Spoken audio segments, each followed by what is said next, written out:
Because I was in that state, I was able to experience this beautiful being in all that he was, in all the pain, in all of the anger, in all of the sadness. I was in a state of pure bliss and joy because of it, because I was acknowledging at the deepest of levels that this is what it means to be human. This is what it means to be in a state of not emotional love, but beingness of love. Welcome to the Cosmic Love Antenna Podcast. This podcast is meant to encourage you to connect within so you can share your light with the world. And now, here's your host, Harrison Ma. Welcome, beautiful beings, to another episode of the Cosmic Love Antenna. This is your weekly installment of your inner connection to your outer expression, where I, your host Harrison, set the intention of pulling back the layers, restricting health, alignment, and love. And today you found yourself once again on a solo-sode with just me here early morning here in Australia, recording an episode for you, but a bonus Q&A episode. I think it's the third one I've done now, strictly with just your questions, your concerns, the things on your beautiful hearts. And today I'm going to break some of these powerful queries and questions that you have down, right, in all the ways, and go deeply into the different areas that they dive into. And I'm excited to move through this with you today. Before I get into it, as always, remember that if you get some value out of this beautiful conversation today, you can share it with a loved one that you know. When you get to share this episode, it helps us build this show. So think of someone, a friend, a family member, someone that you're connected to that can really get value out of this kind of conversation. Remember, we are used to what we are used to, and we don't know what we don't know. So who knows what will happen when you share these episodes? Much like the same thing when you leave reviews. When you leave reviews on Apple or Spotify, you expand this show as well.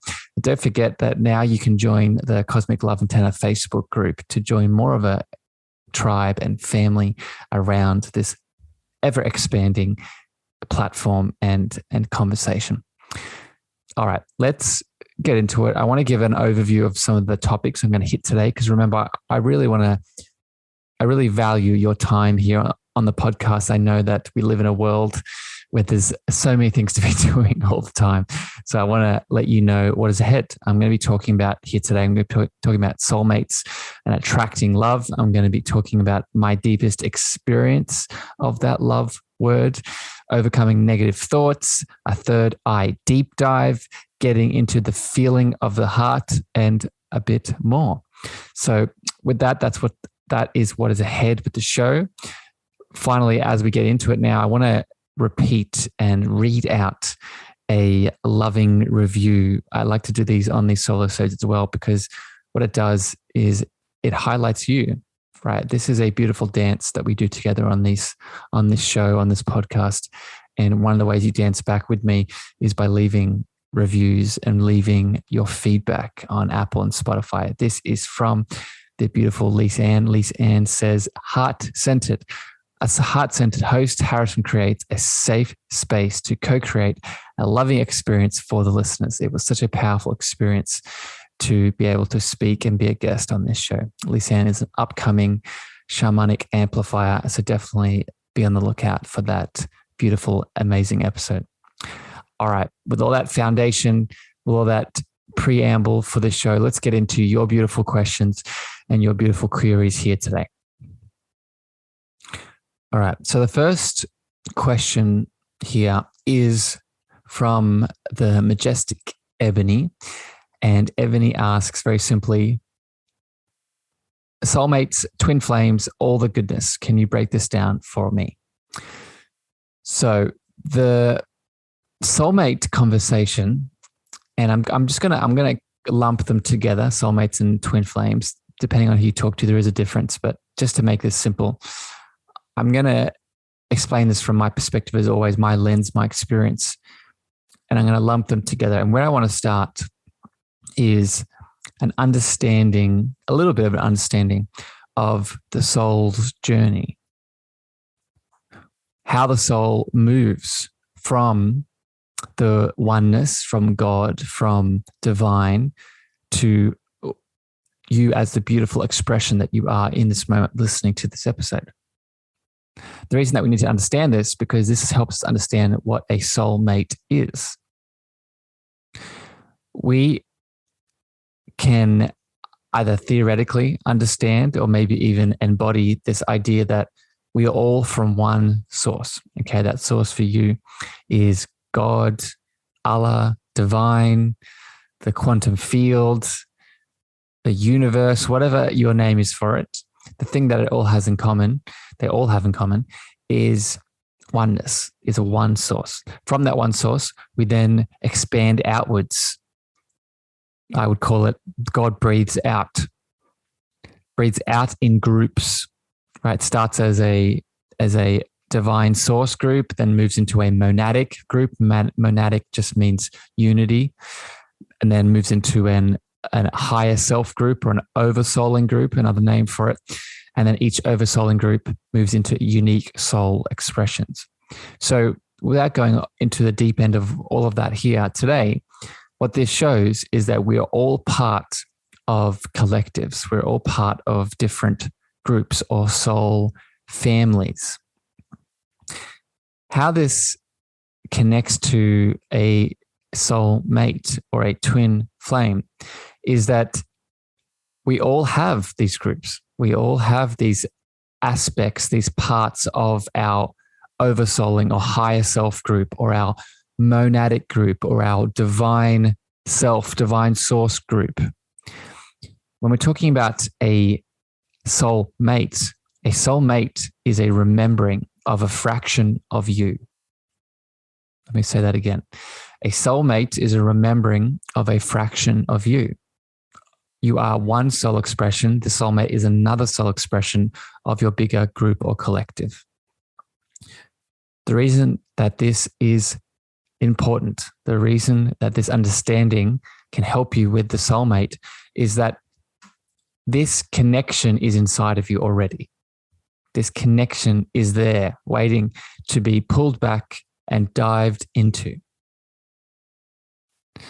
So it's less of and I say this because myself included for a while, a lot of people are looking and searching and moving outside of themselves, doing all of this work to make it happen or to track down this beautiful being that is your soulmate. And it's really the opposite. It's an inward journey. When we go through the layers of self that bring us back to our center, a side effect of that is attracting soulmate or soulmates, plural. So that's a very important understanding. But let's take this in a more actionable way. So with that understanding that you have to go inwards to attract the soulmate that you deserve, how can you funnel this just through the sort of romantic lens that I'm sure most people view a soulmate through? Well, now what you can do is you can start taking action and manifesting a soulmate, much like you would manifest money or manifest, a business or manifest a item that you wish. It's because it's the same thing. It's coming from the same source. It's coming from the same inner exploration. So just like you would manifest a holiday or manifest business opportunities, let's do the same thing with a soulmate, right? One of the ways that I practice this is through Mr. Yogananda's soulmate prayer. I would highly recommend people look into Yogananda's soulmate prayer, but it goes as follows. Bless me that I choose my perfect soul companion according to the laws of perfect soul union. Bless me that I choose my perfect soul companion according to the rules of perfect soul union. With this, you're also placing your hands on your heart, on your soul. And then after you repeat that very quick little affirmation and prayer, you then state what you are bringing to the relationship. Right? This is very important because what is the soulmate? As I just explained, the soulmate is a fraction of you. So if you bring yourself fully to the partnership, to the relationship. Now you're asking the universe or this other part of your soul family to show up. You've showed up fully. You've completed your part of the equation. And now you're asking the other expression to do the same. So after repeating that little affirmation, then you say, what are you bringing? Right. So for example, I would say, what I'm bringing to the relationship is someone who has his own business and is financially stable. I'm bringing to the relationship someone who prioritizes his spiritual health and his spiritual gifts. I'm bringing to the relationship someone who prioritizes his physical stability and his physical well-being. I'm bringing to the relationship someone that enjoys nutritional sustenance and filling his body full of vital organic food on a day-to-day basis. Right? These are just experiences, examples from my life, but ask yourself, what do you want to be reflected in the thing that you are attracting? That is what you bring. After the prayer, after the affirmation, say that list. It could be as short or as little as you desire. And this is how you attract and you bring in that soulmate. Hope that helps. Hope that gives a bit of clarity around that. And something that I'm currently working on myself. So let me know how that goes, beautiful being. All right, let's move it on to the next question here. The next question is from the powerful Damien, and Damien asks, what has been your greatest realization in life for the connection to love? Does that make sense? What is the event so I can hopefully tune in and listen to it? Thank you for the question, Damien. And I had to dive into this one a little bit and really sit with, because there's been a few, but I wanted to leave one that was really impactful. So the one that comes to mind is as follows. Again, just to set a preamble here for this story and experience, I see love on this podcast. This is one of the intentions of the podcast, to help people come back to remembering that love is God, or love is oneness. Okay, so love is unconditional in nature. Love is God, love is source, love is divine, love is all that is. I came to this remembering and a deeper realization of this in a few different experiences, but the one I'm going to share today was actually during a ceremony that I participated in with some beautiful medicines. And this was a group ceremony, and we were all sitting with a particular medicine. And we were in a collective, all sitting down, moving through both an individual experience and a collective experience together. And during this, it went for a good 6, 7, 8 hours, the experience. During this experience, a lot of things occurred. But one of the moments that I'll never forget and connects to this realization of love for me was I was lying down, moving through my own steps, my own inner scape, and I was having the opportunity to connect to someone that was next to me.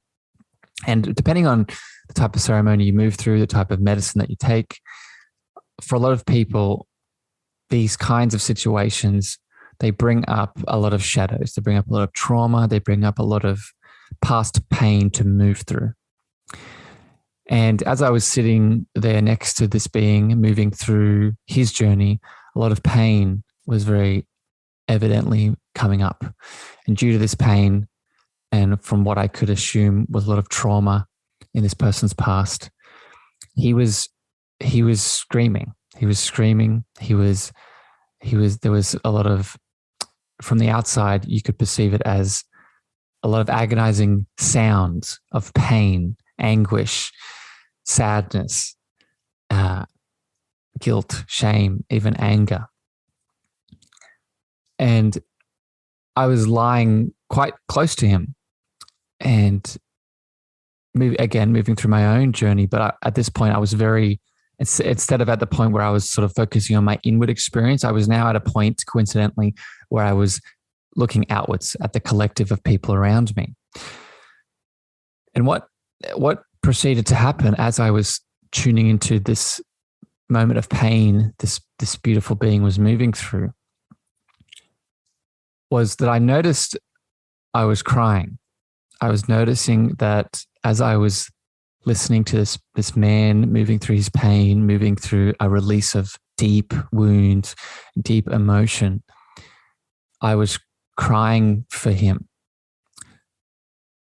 But I wasn't just crying, I was also smiling. And I couldn't hold back the smile. I couldn't hold back the feelings of joy and happiness that I was deeply embodying through my body, through my experience at that point. And as he continued to release the anger, the sadness, the tears, the guilt, the shame, the sounds, I would cry even more and I would smile even more. And I reflected very deeply on this experience, both the day after and since then, and now in this moment. And what I acknowledged and recognized was the beauty in his pain, was this moment of pure expression, pure humanness, pure experience. Because what did I just sort of set as the foundation of this question? I said that God is love, but God isn't just love. God is unconditional love. God is all of the things that we experience in this life because God wants all of it. God wants to experience the spectrum of not just happy and pleasurable and joyous, but God wants to experience the pain, the anger, the sadness, the guilt, the shame, because that is unconditional. Right? We accept people, we take people with unconditional love in all that they are. I am all that I am in each moment, including the parts, the shadows, the pain, the traumas, the challenges. So for me in that moment, just to sort of summarize here, as I was in this state of ego dissolution through the medicine I was on, so the ego wasn't there to break all this down, wasn't here to, when you take certain medicines, what they tend to do is that they turn off the default mode network. And what that means is that it turns off the ego. It turns off the space inside of us that adds stories, that adds perspectives, beliefs around the things we should or shouldn't be feeling or experiencing. Because I was in that state, I was able to experience this beautiful being in all that he was, in all the pain, in all of the anger, in all of the sadness. I was in a state of pure bliss and joy because of it, because I was acknowledging at the deepest of levels that this is what it means to be human. This is what it means to be in a state of not emotional love, but beingness of love. And that was all I could see in that moment. And I'll never forget it. So that's what comes up for me, Damien, when you ask that question. And it's also one of the reasons that I do the work that I do, why this podcast exists. And I'm always asking the question now, where else can I see that kind of love? Where else can I embody and get to move through that kind of love again? So hope that answers your query, my beautiful friend. Moving on, the next question is from the mystical Marlon. Marlon asks, no matter how much healing I've done, negative, random, often disturbing thoughts from my past or imagined pop into my head at random times. Like when I'm happy, content, waking up, it's hard to understand why I want to be at peace because it's my natural state of being, but it's like my brain sabotages what my soul and heart wants. Do you have personal experience with this? And what do you recommend so I can help myself? Thank you, beautiful Marlon, for the powerful question. And yes, I have experience and solutions for you. So the first thing, and give a bit of education here around what is going on. We are a multidimensional, multi-layered light being of different energy bodies.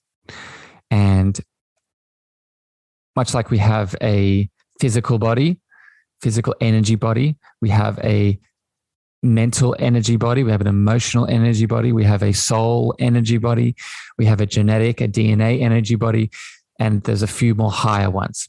But the point that I'm making and why I'm explaining this is that you have different, much like your chakras, you have different energy bodies that hold different types of energy, different types of aspects and elements that we need to break down.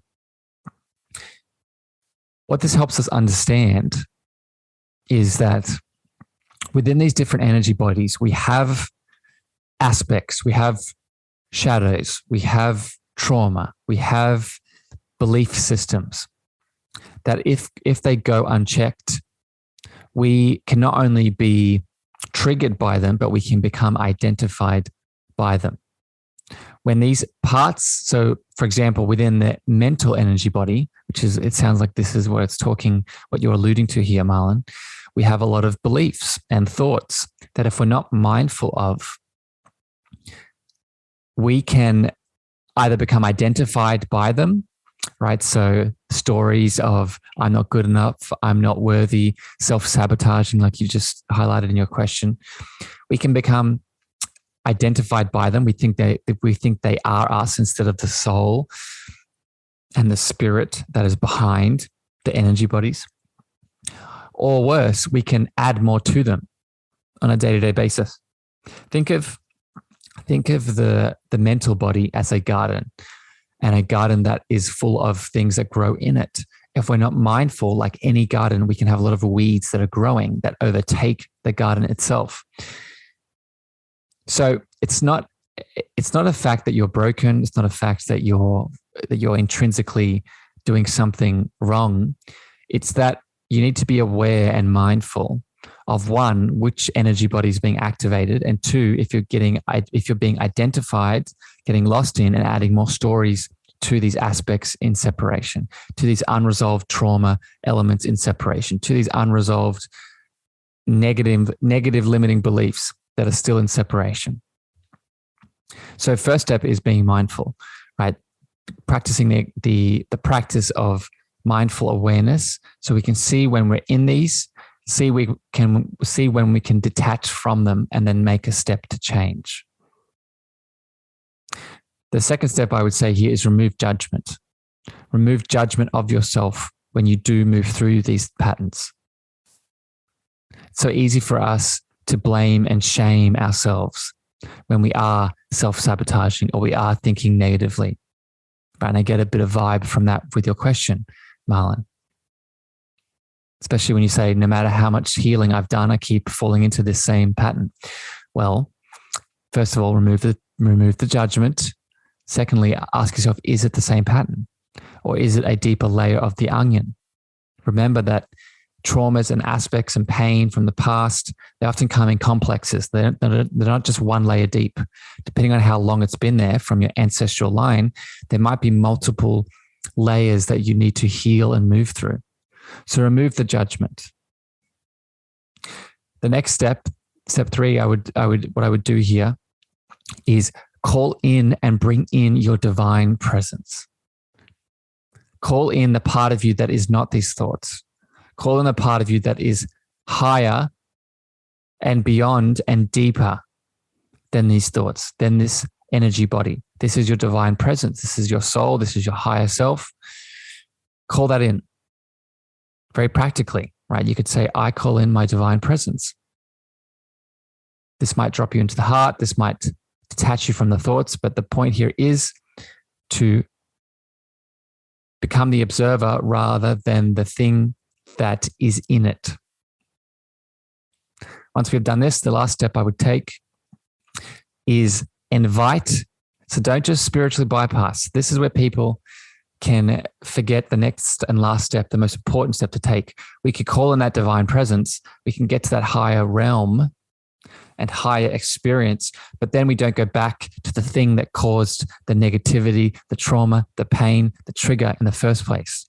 So now go back Go back with your connection to source, your divine presence, your connection to your heart, your love, and invite the aspect, the negative thought, the trauma, the pain, the trigger, the reacting inner child, the abandoned or rejected element of yourself, and invite it with loving acceptance and forgiveness back into your heart of oneness.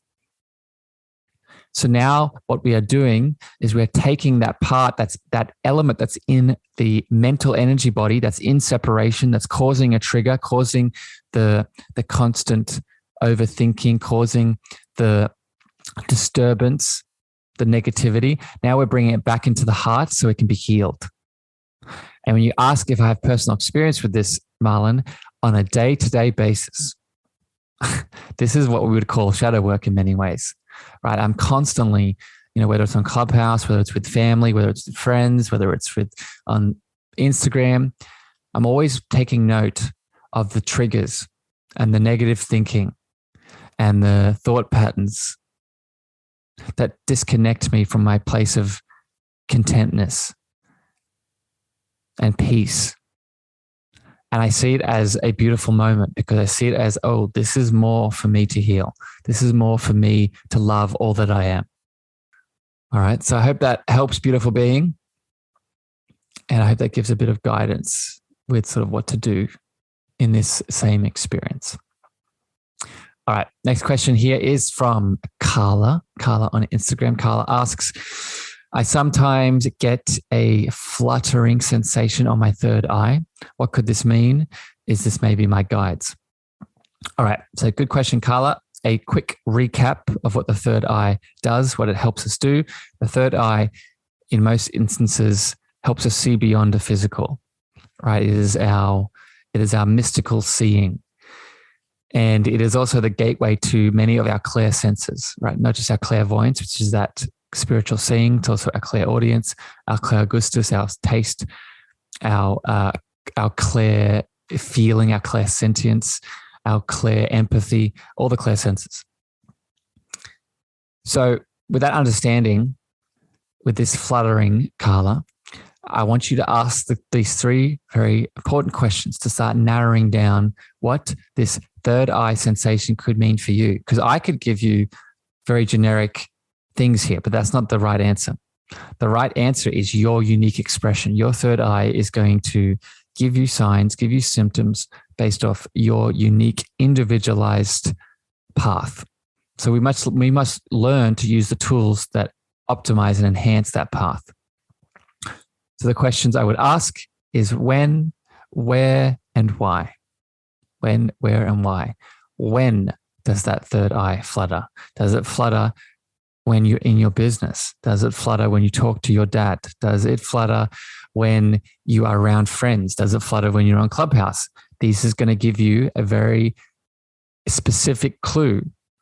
Where does it flutter? So not just throughout the day, but again, location-wise, different settings, different places, different spaces will bring up more attention. And finally, why? Ask, why is the third eye giving you this sensation? Not just what is going on, not just what it's connected to, but what is the deeper meaning here? Why right now, maybe based off some relationship challenge, maybe based off a transition in your business, maybe based off some health elements that you're moving through, your third eye is going to connect to that as well. Ask yourself, what am I not seeing? Very important with the third eye. Ask yourself, what part of me is being supported by me not seeing? So not just asking, what am I not seeing? Asking, what part is staying alive or staying in the focus or staying in the emphasis by me not seeing something? Because that's when your third eye is going to flutter. It's going to get your attention, right? Because it helps you see beyond the physical. So we have to ask ourselves, remember, going back to what I was saying before with the thought patterns and the beliefs, there are aspects inside of us that are still in separation that are supporting resistance, right? Supporting separation, because for a long time, those aspects, they served a purpose in separation, right? If I have an aspect, for example, that is around abandonment, but that aspect, a story was created due to that abandonment, that if we're in this state of a rejection or abandonment, I'm now safe, right? Or it was connected to my attachment style. This wound of abandonment or this wound of rejection is also connected to my attachment style to my caregivers, even though it's not secure. Then there might be some stories around this that are supporting it staying in separation. So the point here is, with your third eye, when it flutters, don't just ask, what am I not seeing? Ask that which you are not seeing that is supporting the existence of something that may not be serving you. That's a big one. Right. And this is, again, goes back to shadow work, goes back to those aspects, the karma, the trauma from the past. Finally, going back to the guide piece, instead of asking me the question, beautiful Carla, is this a guide? Is this my guides? Do you know who's even better to ask about your guides? Your guides. And the reason I say this is your spirit team, your guides, your ancestors, your angels, your extraterrestrial family, your starseed family, they're always around you. What is different is your ability to be open to receive and ask and connect to them. So what I would say here is, take the step and just ask in that moment that the third eye flutters. Ask your guides, are you trying to give me a message? What do I need to know? What do I need to do? And then be open to the answer. Allow it to move through you. Have an open-ended intention rather than a closed-minded expectation. This is where some answers will come up as well. All right, I hope that gives some guidance, my beautiful friend. Let's move on to the next one here. The next one is from Ashton again. Ashton is a recurring question requester here on these podcast Q&As. I love it. Thank you, Ashton, for always being a beautiful supporter of this platform. The question is, tell me how the right side of the brain is more linked to the spirituality and our intuition, and our left side of the brain is more connected to our logical and ego and earth-anchored body. Do people who find a balance have a different experience than people who just activate their right side and solely focus on that piece? So good question, my beautiful friend. So the short answer to this question is yes. Yes to, is there a different experience with someone who only activates one side of the brain or one side of our beingness? I would actually say this goes beyond a brain element, the left and the right side of the brain. I would actually say this connects to the yin and the yang and the divine masculine and divine feminine. Right? That's what connects. That's what really the right side of the brain being that intuitive spiritual, and that left side being the logic masculine, right? There is a feminine and masculine divine energy within inside of us that connects to these. So I'll use those interchangeably here. But put very simply, let's say that we are in only the left logic space. Then what we become is a closed system. Right? We become a system that is not open and is not leaning into what I was just talking about before, the intentional, intuitive, flowing, faith-based side of our being. Because if we are only in our logical thinking mind, we are probably spending a lot of time, plot twist here, thinking, right? Based off our thoughts, based off our beliefs, right? Our beliefs are thoughts that we keep thinking. And inherently, a belief system, which we stay within, is closed. So just by the nature of that definition, if we are only in our left logic thinking state, we are closed. We are closed to what we know, and what we know is what serves us. And that might serve us in the short term. But I'm sure, as many of you listening realize, it is always also the unknown, the unexpected, the mystical, spiritual expanse outside of the unknown, outside of the known into the unknown, that gives us answers, helps us heal, helps us step into the beyond, into our potential. I would also say, though, that there are challenges by being only in the right side, right? Only being in that intuitive, open, in that unknown state. Because if we're only in that intuitive, open, unknown state, then I would equate this to many people who ask me about spiritual awakening and the spiritual journey. This is what people fall into, the trap of only going to the spiritual heights, only going to the intuitive, floaty, mystical, starry heights, which are beautiful and we need to be there. But then they lose their groundedness. They lose their footing. They become anxious. They have all of these thoughts, all of these expressions, all of these creative ideas, but none are being acted on. None are being fully embodied. None are being expressed. So this is where the logical left brain can come in, the masculine can come in to take action, to bring structure, to bring those thoughts and belief systems that to a degree can serve us when we have a balance. When we go to the unknown, when we hit those creative elements, we have those intuitive insights. Now we use the logic, the thinking, the beautiful education that we have to bring them into existence. Right? To embody them, to ground them, to take a step forward. That is what we want. We want the balance here. When someone is in the middle ground, they are equally creative, intuitive, getting ideas and embodying, manifesting, taking inspired action and repeating. You can see how this is the optimal state, right? This would be the sort of flow state that then embodies itself through our actions, our deeds, our expressions, our business, our family, our relationships, our health. So be very mindful of this and ask yourself, where are you more one than the other? Where can you come back to equilibrium? And it's just to give an interesting example of this, our body naturally wants us to be in that state, just so you know. In many ways, but just to give one example here that many people might be unaware of, our nostrils, our nose, right? The right nostril is connected to the left side of the brain, the left nostril is connected to the right side of the brain. And breathing in through one and the other connects to one or the other side, right? This is where the nose breathing technique of Nadi Shodhana in yoga or alternative nostril breathing is very powerful. Right? When we breathe in, close the right nostril, breathe into the left, hold it, breathe out through the right, and then breathe into the right, close the left, and then breathe out through the left.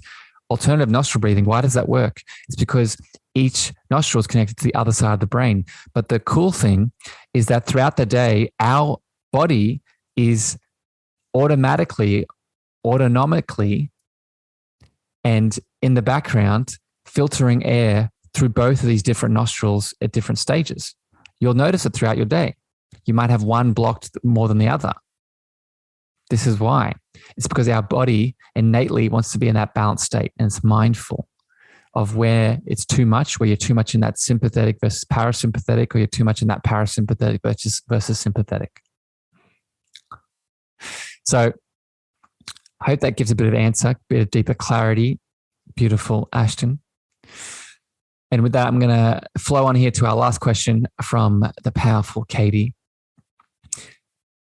And this is a good one because I feel a lot of people move into this, myself included. And the question is, hi, Harrison, I can't tell or feel anything in my body. So I don't know what you mean when you say drop down into your heart space in my body.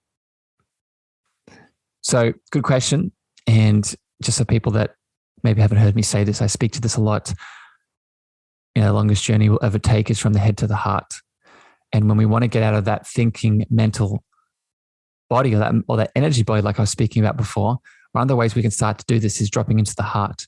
But what if you're in Katie's situation where you don't feel the body and you can't feel that dropping, that sensation into the heart space?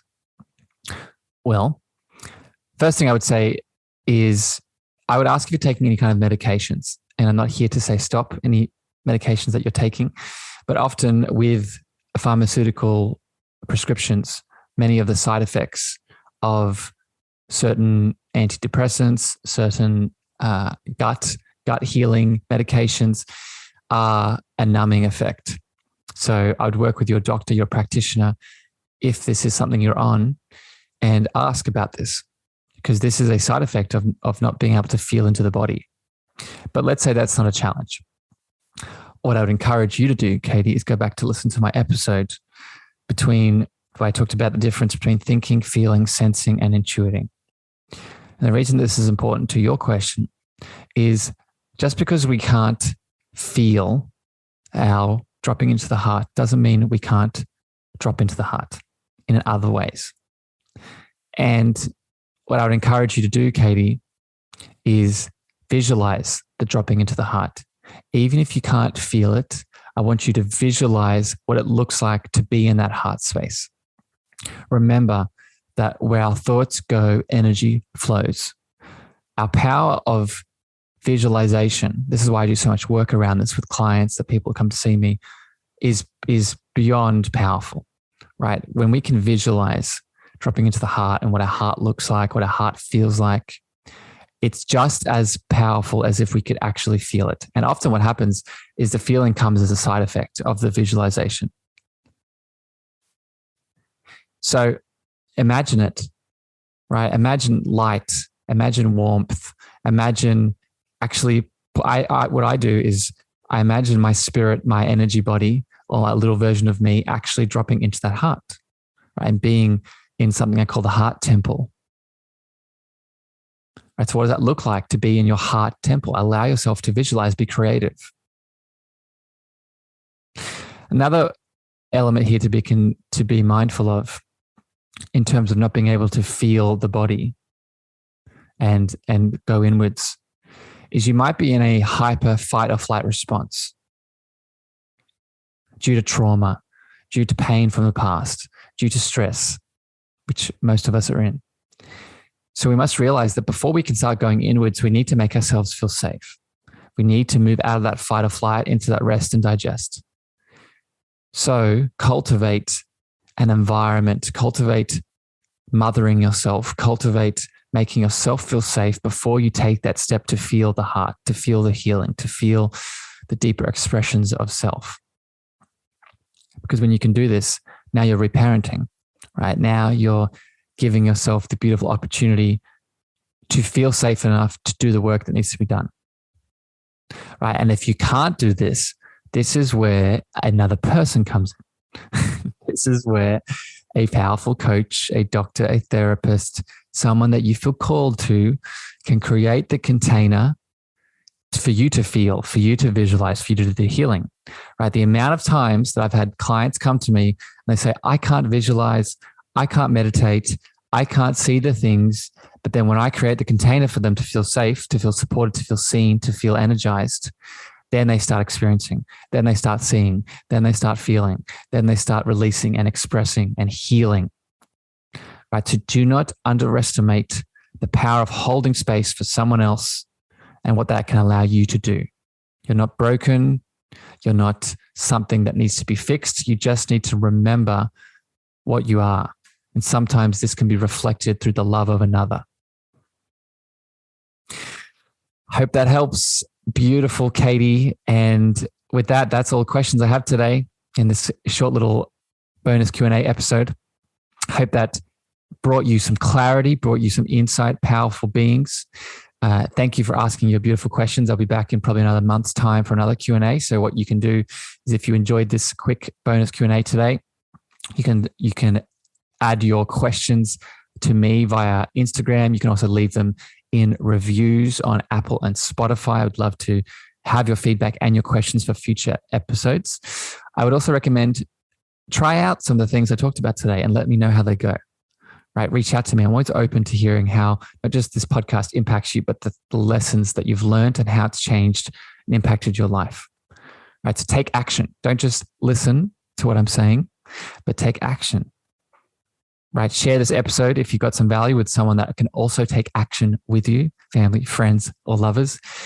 And if you're realizing that these things resonate, but you still need support, right? You can't do this yourself. like I was just saying with Katie, then realize, one, you don't have to, but two, you deserve to seek support. You deserve to seek your reflection of love in another.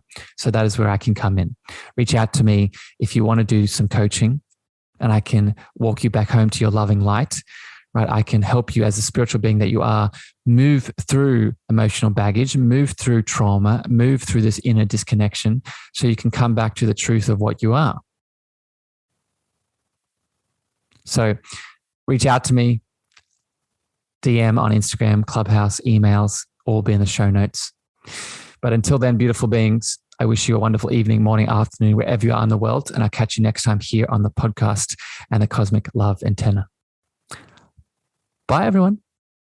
Thank you for listening to the Cosmic Love Antenna podcast. We hope you enjoyed. Be sure to follow Harrison on Instagram, Twitter, and Clubhouse at Harrison Ma. That's Harrison, MEAGHER.